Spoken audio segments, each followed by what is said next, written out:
Hi friends, அஸ்ஸலாமு அலைக்கும். இன்றைக்கி நம்ம ஹக்கீஸ் கிச்சனில் மாங்காய் பச்சடி எப்படி செய்கிறதுன்னு பார்க்க போகிறோம். வாங்க வீடியோக்குள்ளே போகலாம். ஒரு மாங்காய் எடுத்துக்கிறேன். அந்த மாங்காவை நல்லா கழுவி எடுத்துகிட்டு மாங்காய் கொஞ்சம் காயாக இல்லாமல் கொஞ்சம் பழமாக எடுத்து நுனியை வெட்டி எடுத்துக்கோங்க. அடுத்து மாங்காவை நல்லா தோல் சீவி எடுத்துக்கோங்க. மாங்காவையும் நல்லா ஸ்லைஸாக சீவி எடுத்துக்கோங்க. அப்போது தான் நல்லா சீக்கிரம் வெந்து வரும், நம்மளுக்கு சீக்கிரம் ரெடி ஆயிரும். சீவுன மாங்காவை நல்லா துண்டு துண்டாக கட் பண்ணி பவுலில் மாற்றிக்கோங்க. இப்போது தேங்காய் எடுத்துக்கிறேன். ஒரு அரை மூடி தேங்காயில் ஒரு 5 துண்டு மட்டும் கீரி எடுத்துக்கலாம். கீரின தேங்காவை குட்டி குட்டியாக கட் பண்ணி மிக்ஸி ஜாரில் போட்டு அரைச்சி எடுத்துக்கலாம்.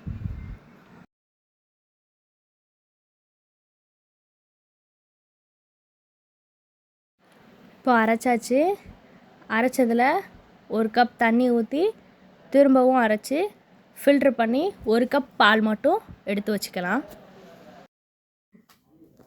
இப்போது அடுப்பு ஆன் பண்ணி கடாய் வச்சிடலாம். கடாய் சூடானதும் 2 டேபிள் ஸ்பூன் எண்ணெய் ஊற்றி, எண்ணெய் சூடானதும் 1 ஸ்பூன் கடுகு போட்டு, கடுகு பொரிஞ்சதும் ஒரு 6-7 இலை கருவேப்பிலை போட்டு பொரிஞ்சதும் வெட்டி வச்சுருக்க மாங்காவை அதில் போட்டு நல்லா கிண்டிடுங்க.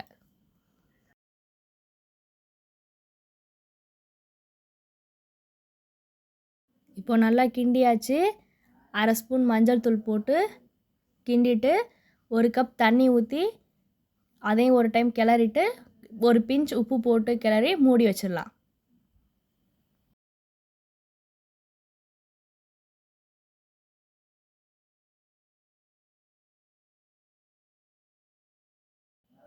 அஞ்சு நிமிஷம் கழிச்சு ஓப்பன் பண்ணலாம். நல்லா மசிஞ்சிருச்சு. லைட்டாக ஒரு டைம் கரண்டி வச்சு லைட்டாக கிண்டிட்டு லைட்டாக மசிச்சு விட்டுக்கோங்க. எடுத்து வச்சுருக்க 1 கப் தேங்காய் பாலை அதில் ஊற்றி அதையும் ஒரு டைம் கலந்து விடுங்க.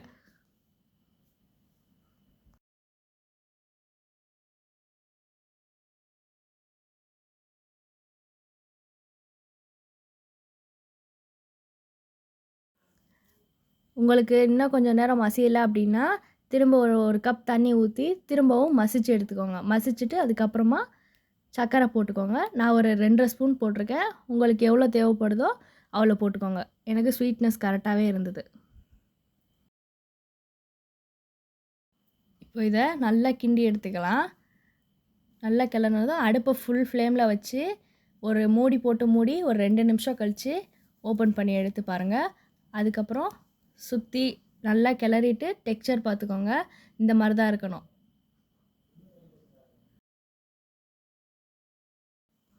நல்லா இன்னொரு டைம் கிளறிட்டு அடுப்பை ஆஃப் பண்ணி வேறு பவுலுக்கு ட்ரான்ஸ்ஃபர் பண்ணிக்கலாம்.